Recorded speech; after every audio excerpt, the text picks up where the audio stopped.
Hello दोस्तों, स्वागत करते हैं आपके अपने चैनल श्री साइंस लेक्चर में एक और नए क्वेश्चन के साथ, जो कि हमारा है एक्सरसाइज 3.2 का क्वेश्चन नंबर पहला का भाग नंबर चौथा है। तो देखिए हमारा क्वेश्चन क्या है। निम्न रैखिक समीकरण युग्म को प्रतिस्थापन विधि से हल कीजिए। देखिए एक रैखिक समीकरण है जिसको हम प्रतिस्थापन विधि से हल करना है। तो चलिए इसको सोल्व करते हैं। यहाँ पे देखिए हमारा क्वेश्चन जो है, ये वाला क्वेश्चन दशमलव वाला, दशमलव में है। क्या में है? दशमलव में है। तो चलिए इसको पहले समझते हैं कि इसको कैसे सोल्व करेंगे। तो यहाँ पे देखिए, यहाँ पे दिया है 0.2x प्लस 0.3y प्लस बराबर 1.3। दूसरा है 0.4x प्लस 0.55 बराबर 2.3। अब यहाँ पे देखिए, अगर हमारा है 0.2, तो जब हम दशमलव को हटाते हैं तो बटा में 10 से भाग देते हैं, यानी कि नीचे 10 से भाग देते हैं।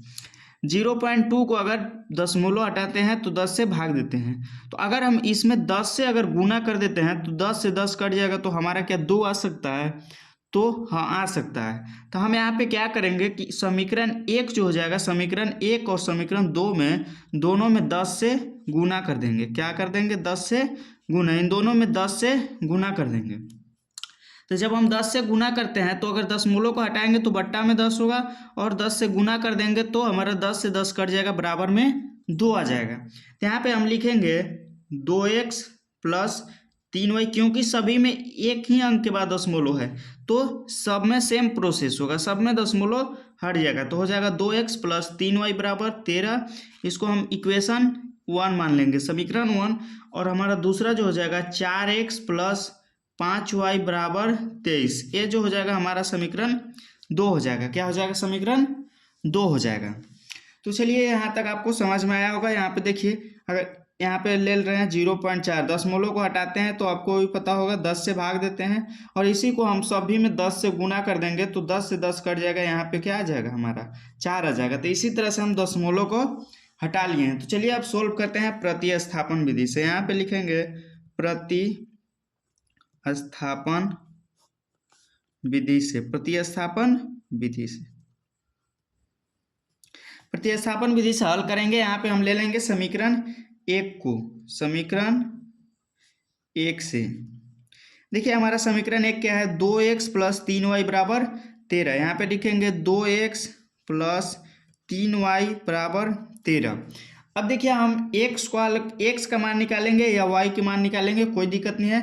तो चलिए हम x वालों को ले लेते हैं। तो यहाँ पे लिखेंगे 2x बराबर 13, प्लस में है इधर आ जाएगा माइनस में, यहाँ पे हो जाएगा 3y। क्या हो जाएगा? 3y। अब देखिए गुना में है तो इसको बाटा में आ जाएगा, तो x बराबर हो जाएगा 13 माइनस 3y, और बट्टा में हो जाएगा 2। क्या आ जाएगा? बट्टा में 2। ये जो हो जाएगा इसको हम मान लेंगे समीकरण 3। क्या मान लेंगे? समीकरण 3। अब देखिए यहाँ पे हमारा आ गया समीकरण 3। तो हम क्या करेंगे कि समीकरण जो 2 है, अभी तक हम 2 को यूज नहीं किए हैं, क्योंकि समीकरण 1 से हम x बराबर समीकरण 3 निकाले हैं। तो चलिए हम यहाँ पे लिख लेंगे समीकरण 2 में, समीकरण 2 में x का मान रखने पर।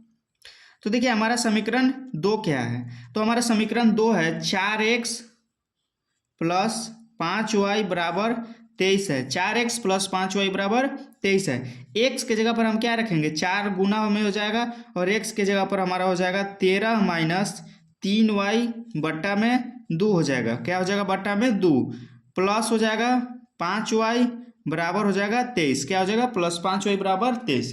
अब देखिए एक गुना में है तो गुना और बट्टा से कट सकता है, तो यहाँ से 2 बार में कट जाएगा। अब 2 से 13 में गुना कर देंगे तो 26 हो जाएगा, माइनस 3 से 2 में गुना करेंगे 6y हो जाएगा, प्लस 5y बराबर 23 हो जाएगा हमारा।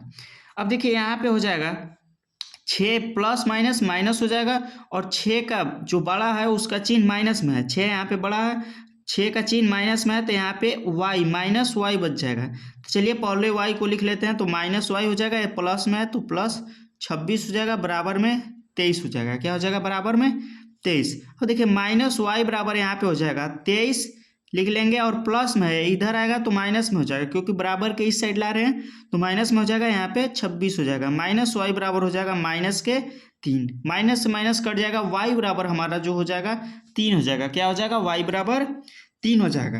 अब हमारा y का मान आ गया है, अब हम x का मान निकालेंगे। क्या निकालेंगे? x का मान।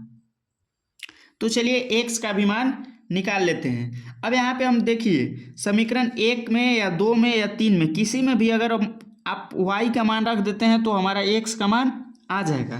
तो हमारा सबसे सिंपल है कि समीकरण 3 में हम अगर y का मान रखते हैं तो डायरेक्ट हमारा आंसर आ जाएगा। तो हम समीकरण 3 में y का मान रखेंगे।